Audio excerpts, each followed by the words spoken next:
bagi perempuan untuk bersinar. Ini loh Bang, tadi kan itu saya bilang kan konteks besarnya itu, judul besarnya kan nasihat, berbagi-bagi nasihat. Jadi nasihat kesimpulannya itu apa nasihatnya di situ? Kalau nggak ada suami, ajak laki-laki lain gitu. Kayak gitu ya. nasihat dari seorang ayah untuk anaknya. Itu kan kosakatanya coba nomor 19 itu. Nomor 18 itu marilah. Itu kan kata ajakan tuh, kata perintah ajakan. Nomor 18 Kak. Marilah kan katanya gitu. Nasihat atau ajakan itu? Perumpamaan ini loh Bang. Oh, perumpamaan, larinya perumpamaan.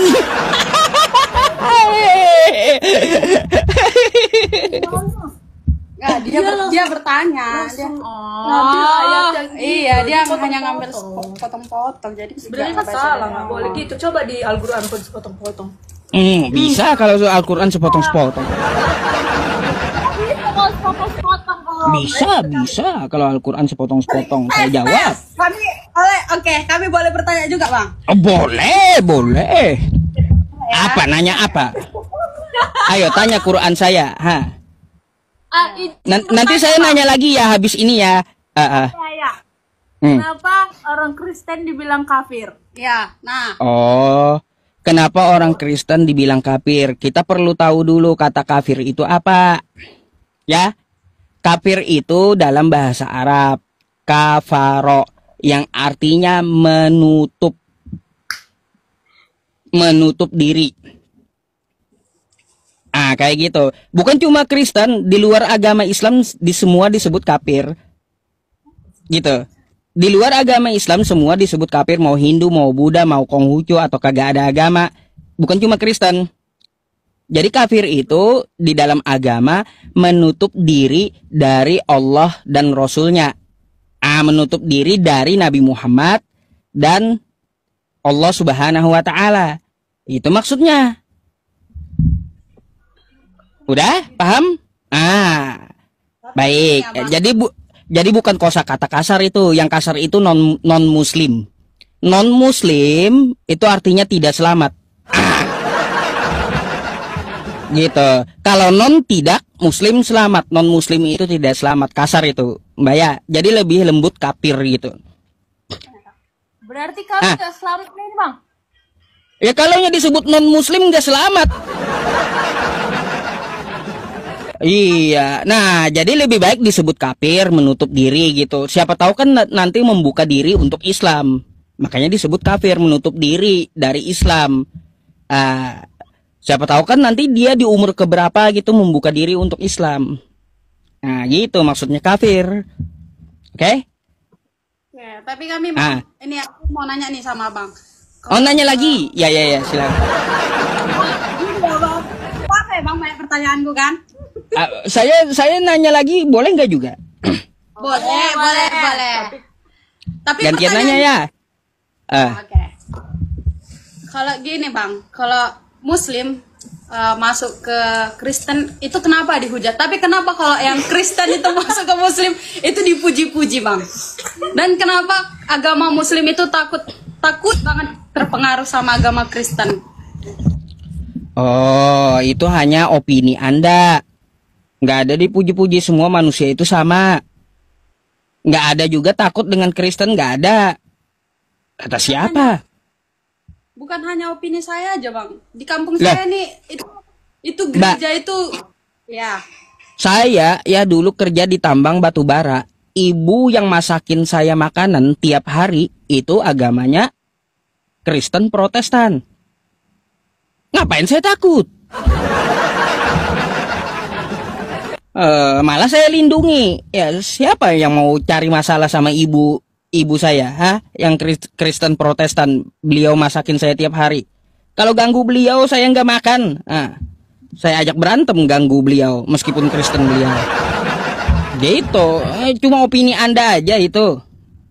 Bukan hanya opini saya. Tapi saya kan juga sering scroll, dan juga di kampung saya nih itu mereka takut banget itu ada pembangunan gereja, takut masyarakat di kampung itu terpengaruh dengan agama Kristen yang membuat agama-agama di situ jadi tersingkirkan gitu. Oh enggak, Bukan itu enggak ada Mbak. Kalaunya ada gangguan ya dalam pembangunan itu dari prosedur pemerintah daerah setempat gitu, dari prosedur kenegaraan atau administrasi. Jadi kalau di dalam agama Islam itu gini Mbak, ajarannya la yanhakumullahu 'anil ladzina lam yuqatilukum fid din. Allah tidak melarang kamu untuk berbuat baik dan berlaku adil kepada Kristen yang tidak memusuhi Islam. Atau ajaran kami, lakum dinukum waliyadin, bagimu agamamu dan bagiku agamaku. Nggak ada yang takut. Tapi mungkin Oknumnya aja kali itu. ya kampungku mungkin terlalu kampungan ya Bang. Karena Mungkin itu, bisa jadi. Bisa jadi gitu. takut kali terpengaruh sama agama Kristen. Bisa jadi. Tapi, Ya, gini, Bang. bukan dari ajaran itu.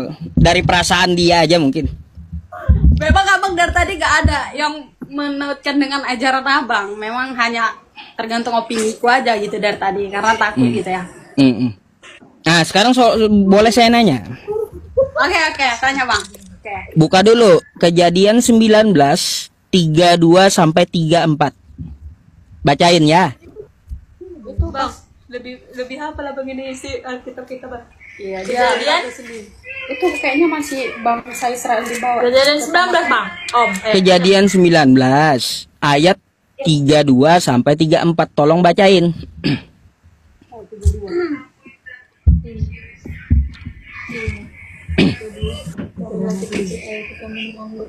Oke, ini ya Bang. Hmm. Marilah kita beri ayah kita minum anggur, lalu kita tidur dengan dia supaya kita menyambung keturunan dari ayah kita. Lanjut. Baca ayat ini. Ayat 33 ya.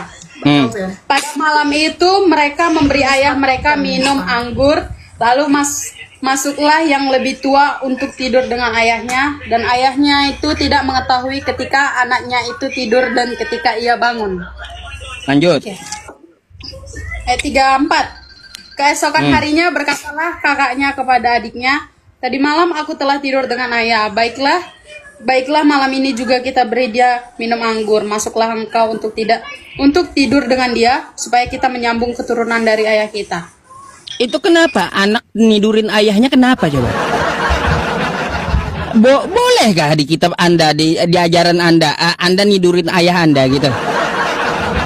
Supaya nyambung keturunan katanya.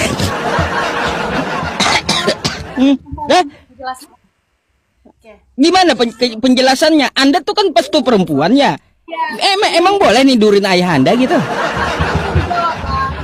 Iya. Saya mau tanya itu apa maksudnya itu? Marilah kita tiduri ayah kita katanya. Oke, kasih penjelasan. Izin menanggapi, Pak. Di situ kan dibilang Sodom dan Gomora itu dimusnahkan gara-gara semua manusianya berdosa. Jadi yang tinggal di situ cuman si Lot sama anaknya 2 kan? ya, Nggak ada orang lain lagi kan? ya semuanya nggak ada. Gimana supaya caranya banyak manusia? Katanya tiduri ayahnya. Kayak gimana boleh kayak gitu? Ya, jelaskan. Jelaskanlah, iya. Susah lah menjelaskannya, weh. Kayak gimana? Kami pengen tahu. Kami pengen tahu ya. Semua yang ada di dalam kitab itu nggak bisa dia dipahami cuman dari akal manusia. Waduh, alasan aja itu. Alasan aja. Karena di perjanjian lama itu Alasan kayak gitu, Mbak. Cuma alasan kalian aja nggak bisa dipahami dengan akal manusia tuh. Ngapain? Kalaunya tidak bisa dipahami, ngapain kalian imani? Tuhan, kuasa Tuhan nggak terbatas. Aneh juga. Kuasa Tuhan itu nggak bisa diselami dari pikiran manusia. Itu kayak gimana? Coba jelaskan sama saya. Zamannya ini sebelum Tuhan Yesus datang ke dunia. Ya iya, memang boleh nidurin ayah sendiri gitu. Anda niduri ayah Anda mau nggak? Saya mau tanya, saya mau tanya Anda aja yang perempuan, ha? Mau nggak nidurin ayahnya? Ayo. Kenapa? Itu kan prakteknya ada di kitabmu kan? Kan ajarannya dari kitabmu itu.